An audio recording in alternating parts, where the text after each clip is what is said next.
Hi, I'm Luke Gilfillan. Welcome to the Lounge with Luke Gilfillan.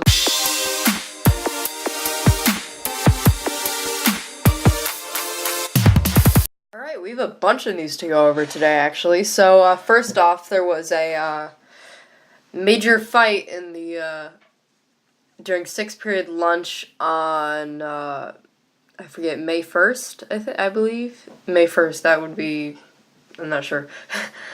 So there was a major fight during sixth period lunch involving two groups of 16 to 20 students total, according to Karen Sullivan, who works at the school. This is her official email that was sent out to the parents and the students.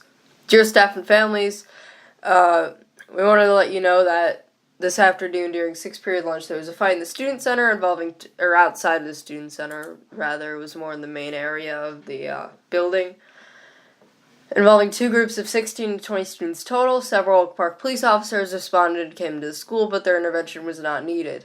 No serious student injuries were reported, and we returned back to our normal school day. Deans are in the process of investigating the incident, and appropriate consequences will be issued when the investigation is complete. Sure do hope so. According to, this is not, confirmed by the school or anything, but, I know a couple people that were, friends of the people involved, so they weren't connected to it, but they were close to it nonetheless. Apparently this started with these two quasi gangs at the school. One of these kind of gangs was trying to steal property from a person who happened to be a member of this other gang. Nonetheless, it escalated, and that's how this fight broke out. There was another one after school the next day, allegedly. That's all the information I have. None of that's confirmed. That's just stuff that I've heard. Part 2 of our great journey. So, District 200, which is the Oak Park School District, they finally hired the equity director, LeVar Ammons. He's from Willowbrook High School. During a special meeting on April 29th, the Oak Park and River Forest High School Board approved hiring of LeVar J. Ammons as the district's first Director of Equity and Student Success. The appointment was the last action taken before the new District 200 board was sworn in and seated later that evening. In a statement released on Monday, district officials said Ammons would start on July 1st. He comes to District 200 from Willowbrook High School in District 88. Half the student body at Villa Parks High School is white, with 28% Hispanic, 10% African American, 10% Asian, and 3% multiracial. Roughly 44% of its students qualify as low income. At Willowbrook, Ammons was a member of the Equity Task Force that initiated a racial equity strategic plan for District 88. He had a hand in developing an equity action plan for the DuPage County Regional Office of Education and co-founded the Black Educators Network of Suburban Chicago. He is also a member of the Illinois Coalition of Educational Equity Leaders. He's a doctorate in education from Olivet Nazarene University, a master's degree in social counseling and guidance from Lewis University, and a bachelor's degree in criminal justice from Quincy University. Before he worked in education, Ammon was a finance specialist with the U.S. Army Reserves. Dr. Ammon has done the hiring of Ammons comes just a week after the District 200 board unanimously approved a racial equity policy. The equity director position was approved back in February in anticipation of the policy's implementation. District officials did not disclose Ammon's starting salary or the length of his contract. If they're gonna hire someone, he seems to be the right guy.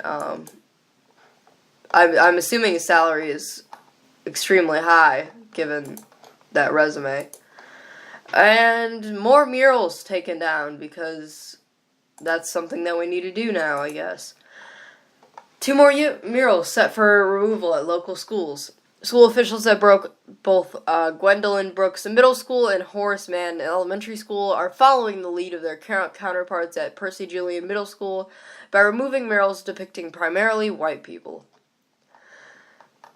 It's not yet determined how much the removals will cost each school, but Jaskula, who is a spokesperson for the school district, said they are expected to be taken down sometime this summer. So the last one that was removed at Julian, that was called Child in Sports Winter. You can go back and watch that thing. It's titled Murals. I'm not sure exactly what number of the episode is. But you can go back and watch that to find out more about that one. The mural at this Brooks is called Child in Sports Summer, so they're painted by the same guy. They're part of the same. They're like a companion piece. So the last one showed them skating, this one shows the summer, and it shows them just playing in a park.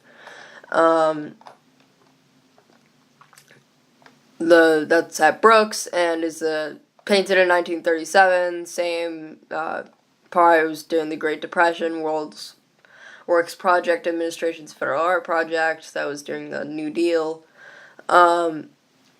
Painting at Mann, this is a different one, is titled A Community Life at Oak Park in the 19th Century and was painted by Emmanuel Jacobson and Ralph Hendrickson with the assistance from Charles Copeland and Irini Bianucci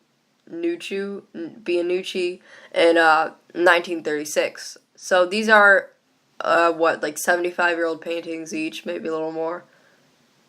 Yeah, definitely a little more.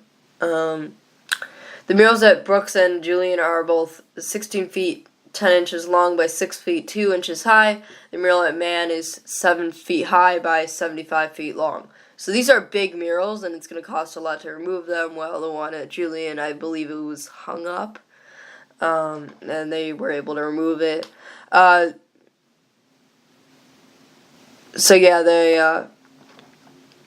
With the one at Julian, they moved it to a climate-controlled space. So basically just as AC in the District 97 Administration Building, which is good in case they ever decide to put it back up or put it in a better place for, I don't know, it's a historical meeting or something. The students at Julian said the Commons is a place where we eat every day and socialize every day, and for us, when we see this mural, there's not that sense of belonging.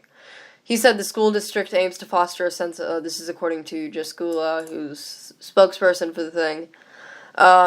He said the school district aims to foster a sense of belonging and inclusion, adding, if we're committed to the goals we've been striving to accomplish, we have to take their feedback seriously. Well, ideally, your sense of belonging and inclusion would not come from your race, it would come from your community. And if there's, a history teacher at this school that's not, taking advantage of this mural, at Roosevelt, my middle school, we didn't have any, murals, or actually, no, I believe we had, one mural that was, Go Bulldogs or something. In the gym, I'm sorry. But if you're a history teacher and you're not taking advantage of these things, showing, the clothing that people used to wear, showing the lifestyles people used to have, there's one of these things, they have, a stove.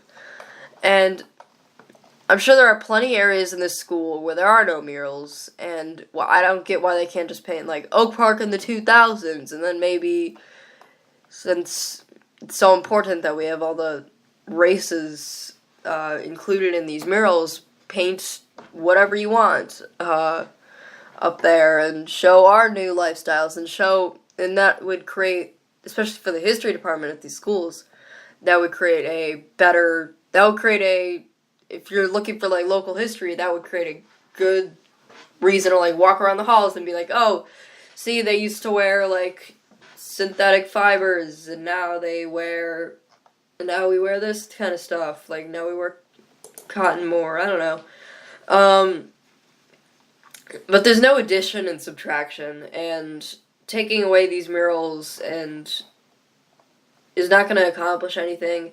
It's costly. It's just a way to make you feel better about yourself. It really is. It's not harming anyone. I don't see I mean, if you really are so emotional about it, I guess it can harm you, but it's not something that should be of the utmost concern. At some point, we're gonna have to accept that the majority of people in this town and this country are white, and we can't change that. So the Mural Man is expected to cost a lot because it stretches across the whole length of the hallway. It's really all else that they have to add. Thank you guys so much for listening, and goodbye.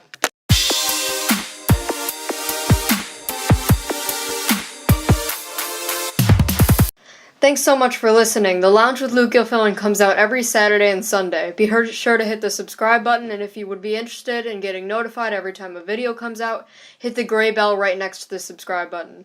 Credits, sources, and errors are in the description. If you find an error that I missed, please put it in the comments section.